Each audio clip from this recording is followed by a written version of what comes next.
नमस्कार दोस्तों, मैं कप्तान तनूर एडवोकेट आपका स्वागत करता हूं मेरे यूट्यूब चैनल कानून का ज्ञान विद कप्तान में। दोस्तों, आज हम बात करेंगे गाड़ियों की नंबर प्लेट की नई सीरीज़ के बारे में। अब तक आपने जितनी भी गाड़ियां देखी होंगी उनकी नंबर प्लेट में स्टार्टिंग के 2 डिजिट स्टेट के हिसाब से होते हैं।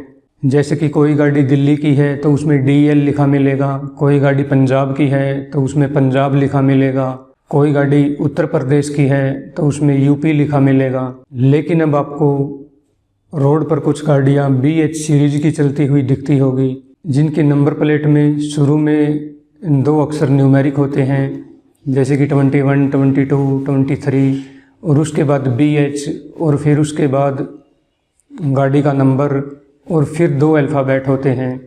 तो आज की इस वीडियो में हम यही जानेंगे कि ये नई BH सीरीज़ क्या है और इसको लॉन्च करने की क्या आवश्यकता पड़ी। दोस्तों, गाड़ी के रजिस्ट्रेशन की BH सीरीज़ परिवहन मंत्रालय ने साल 2021 में शुरू की थी, और ये सीरीज़ उन लोगों के लिए लॉन्च की गई थी जो कि किसी सेंट्रल डिपार्टमेंट में नौकरी करते हैं, किसी बैंक में नौकरी करते हैं। अब किसी भी सेंट्रल गवर्नमेंट के डिपार्टमेंट के जितने भी कर्मचारी हैं उनकी ट्रांसफ़र एक स्टेट से दूसरी स्टेट में होती रहती है, और जितने भी डिफेंस के एम्प्लॉय हैं उनकी ट्रांसफ़र भी एक स्टेट से दूसरी स्टेट में होती रहती है। तो जब उन्हें एक स्टेट बदलकर दूसरी स्टेट में जाना होता था तो उन्हें अपनी गाड़ी का रजिस्ट्रेशन नंबर भी चेंज करवाना पड़ता था, क्योंकि जब आप एक स्टेट से दूसरी स्टेट में जाते हैं, मान लीजिए आप अभी हाल में दिल्ली जॉब पर हैं और आपकी ट्रांसफ़र महाराष्ट्र में हो जाती है, तो जब आप महाराष्ट्र में शिफ्ट होंगे तो आप महाराष्ट्र में अपनी गाड़ी को कानूनी रूप से महाराष्ट्र में आप अपनी गाड़ी को दिल्ली नंबर पर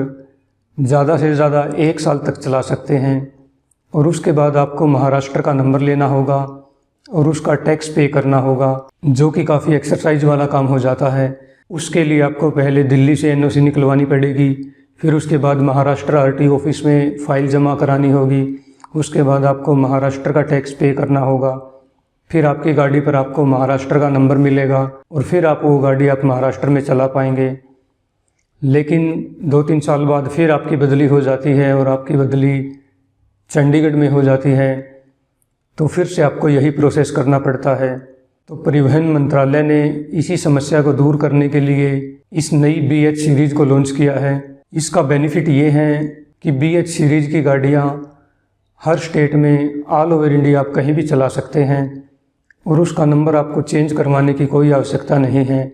चाहे आपकी बदली किसी भी स्टेट में हो, आप अपनी गाड़ी को बिना किसी दिक्कत के वहाँ पर चला सकते हैं। तो ये तो बात हुई BH नंबर की सीरीज़ की कि BH नंबर की सीरीज़ क्यों लॉन्च की गई। अब बात कर लेते हैं BH सीरीज़ की नंबर प्लेट कौन कौन व्यक्ति ले सकता है। तो दोस्तों, जो भी व्यक्ति किसी सेंट्रल गवर्नमेंट के डिपार्टमेंट में कार्य करता है और उसकी जॉब ट्रांसफ़रेबल है, उसकी ट्रांसफ़र एक स्टेट से दूसरी स्टेट में होती रहती है, या कोई किसी बैंक में काम करता है और उसकी ट्रांसफ़र भी एक स्टेट से दूसरी स्टेट में होती रहती है, या कोई किसी प्राइवेट कंपनी में काम करता है और उस कंपनी के ऑफिस कम से कम 4 स्टेट में या उससे ज़्यादा में है और उसकी जॉब ट्रांसफ़रेबल है, तो वो व्यक्ति भी BH सीरीज़ के लिए अप्लाई कर सकता है।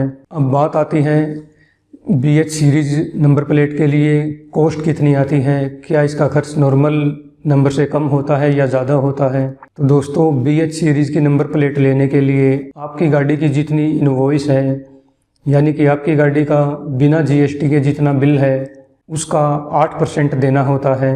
दोस्तों, अगर आपकी गाड़ी की इनवॉइस 10 लाख रुपए तक की है तो आपको 8% टैक्स पे करना होता है। अगर आपकी गाड़ी की इनवॉइस 10 से 20 लाख रुपए के बीच में है तो आपको 10% टैक्स पे करना होता है, और अगर आपकी गाड़ी की इनवॉइस 20 लाख रुपए से ज़्यादा की है तो आपको 12% टैक्स पे करना होता है। और ये परसेंटेज, और अगर आपकी गाड़ी डीजल की है तो ये परसेंटेज 2% बढ़ जाती है, और अगर आपकी गाड़ी इलेक्ट्रिक है तो ये परसेंटेज 2% कम हो जाती है। यानी कि अगर आपकी गाड़ी डीजल की है तो 8% की जगह 10% हो जाएगी, और 10 की जगह 12 हो जाएंगी। इसी तरह अगर आपकी गाड़ी इलेक्ट्रिक है तो 8 की जगह 6% हो जाएगी और 10 की जगह 8% हो जाएगी। तो उस हिसाब से आप देख सकते हैं कि आप किस कैटेगरी में आते हैं। दोस्तों, BH रजिस्ट्रेशन की वैलिडिटी 2 साल की होती है। हर 2 साल के बाद आपको रजिस्ट्रेशन रिन्यू कराना होता है और दोबारा से टैक्स पे करना होता है। तो दोस्तों, अब बात आती है BH रजिस्ट्रेशन अप्लाई कैसे किया जाता है। तो इसके लिए आप ऑनलाइन भी अप्लाई कर सकते हैं, जो कि आपको परिवहन मंत्रालय की वेबसाइट पर जाकर अप्लाई करना होता है। और आप इसमें अपने कार डीलर की मदद भी ले सकते हैं, वो भी आपकी तरफ से अप्लाई करवा सकते हैं। अब बात आती है डॉक्यूमेंट्स की।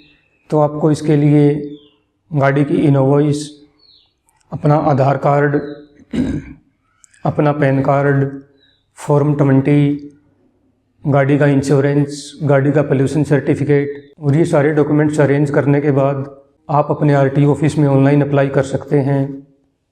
और वो आपके डॉक्यूमेंट्स वेरिफिकेशन करने के बाद आपको BH सीरीज़ अप्रूवल दे देते हैं और आपको BH सीरीज़ का नंबर मिल जाता है। तो दोस्तों, ये तो बात हुई BH सीरीज़ नंबर लेने के प्रोसेस की और फीस की। अब बात करते हैं इसके बेनिफिट क्या है।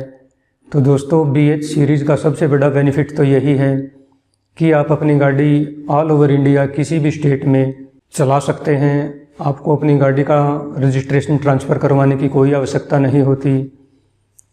और दूसरा बेनिफिट ये है, आप इंस्टॉलमेंट में रोड टैक्स पे कर सकते हैं, जो कि आपको 2-2 साल में करना होता है।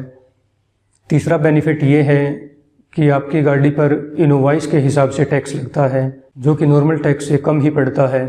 तो दोस्तों, कंक्लूजन यही निकलता है कि जिन लोगों की ट्रांसफरेबल जॉब है उनके लिए BH रजिस्ट्रेशन काफ़ी सुविधाजनक है और उनकी बार बार गाड़ी ट्रांसफ़र करवाने की समस्या का एक अच्छा समाधान है। दोस्तों, आशा करता हूँ वीडियो आपको इन्फॉर्मेटिव लगा होगा।